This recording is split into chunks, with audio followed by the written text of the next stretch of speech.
Hey guys, welcome back to another video. Hope you guys are all doing good and well as usual. Happy spring. Today is officially the first day of spring, so spring equinox. So I had to do a seasonal rack for you guys. I did show a part of my seasonal rack, which was my favorite Robin's egg polishes. So if you guys haven't seen that one, I'll link it down in the description box below.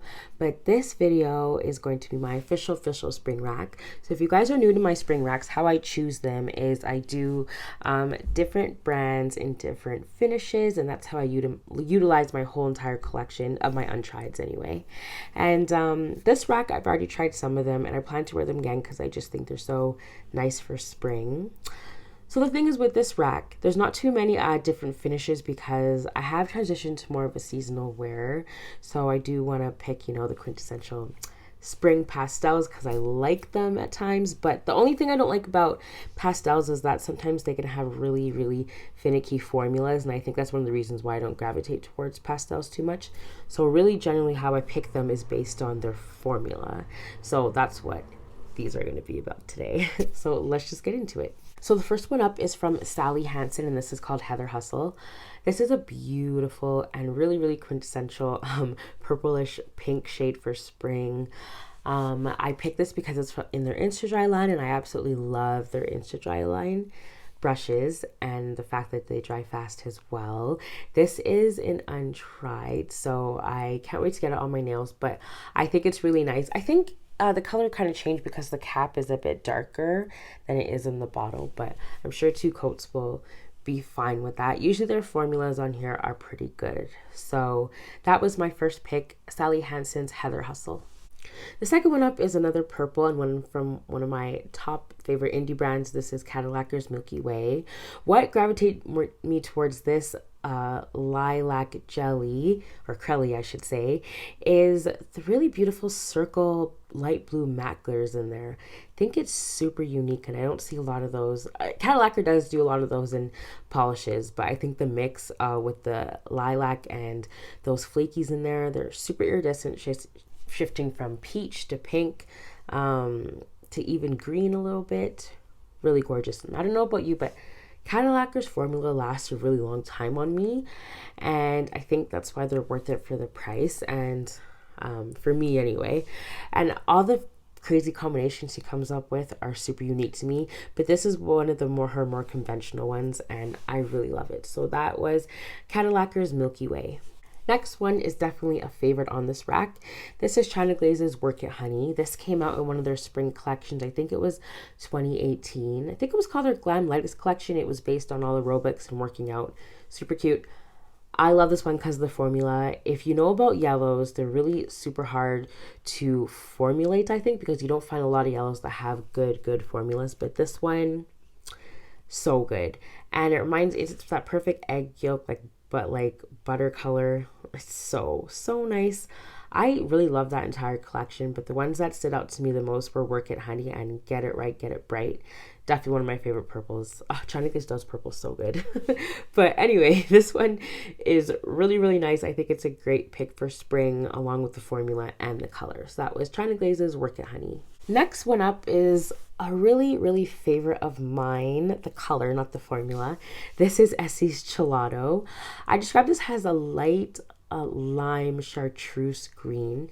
Now, chartreuse colors usually fall into the ugly pretty realm, but this one I think is just pretty. It's so light and delicate on the nails and fun. I think it's so good for spring. The formula on it is not A1. It's not. It takes about 3 coats, and on the second coat it's super streaky, so you still kind of need the third one to even everything out.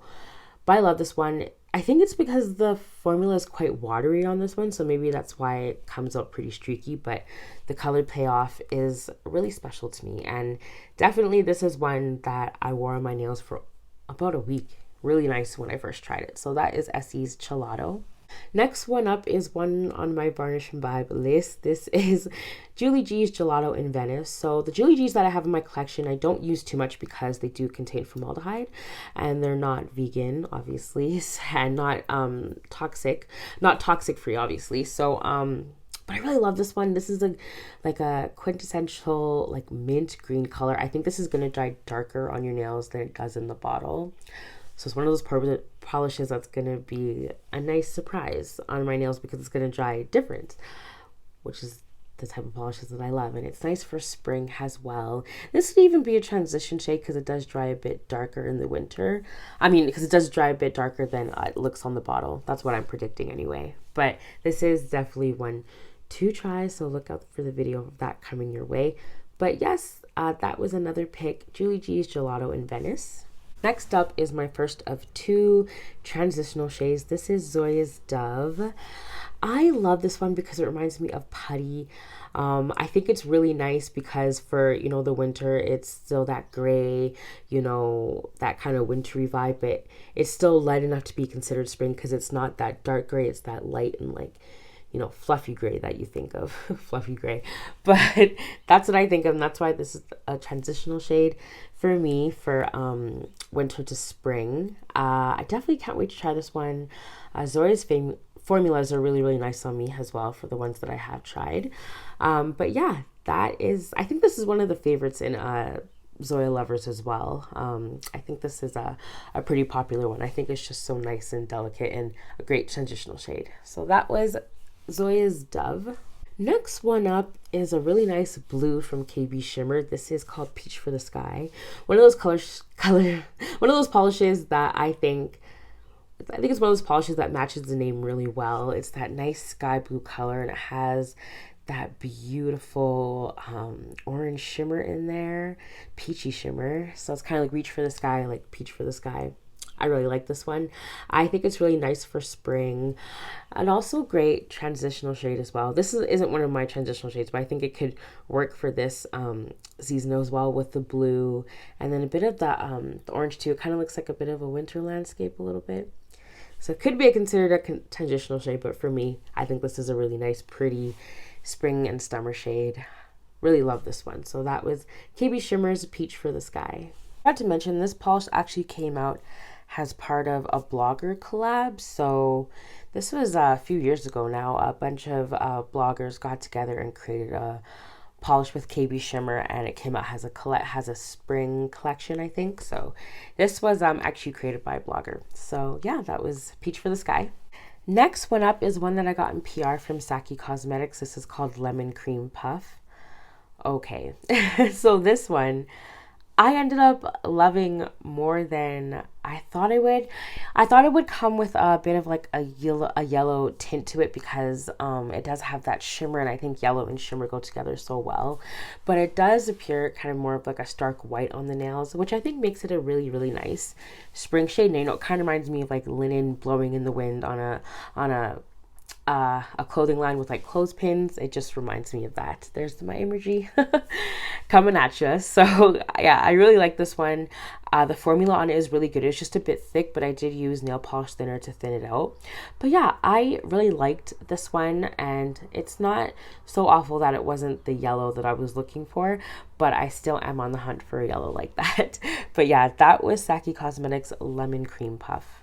The next one up is from Sweet 11, and this is one of my transitional shades as well. This is called Watermelanin. Bought this one for the name originally, but I really like the dusty coral aspect to this one. And the formula on this is really, really good as well. I don't gravitate towards too many corals because they kind of make my hands look a bit big. But this one I think has a lot of dustiness and gray in it, which kind of subdues that for me. So I really liked this one. And I think it's a nice cool toned coral for a transitional shade, you know, from winter to spring right now, because it's kind of dark enough to be that dusty, you know, winter color, but it's bright enough for spring. So it's definitely a happy medium, and that's why I look for my transitional shades. So that was Sweet 11's Watermelanin. And the last one on this rack is Acrylic. This is from 90 Lacquer. This is called Picasso Bug. This is intended to be a Halloween polish. By the actual bug, Picasso Bug, I didn't even know until Jess made this polish, but spot on and super creative for this one. Definitely reminds me of just like a flower garden. I think these colors go together so well, and it's a bug. It's so cute. It's orange, like that tealy, and then that teal color in there, tealy blue glitters in there, and then there's those black matte glitters in there as well.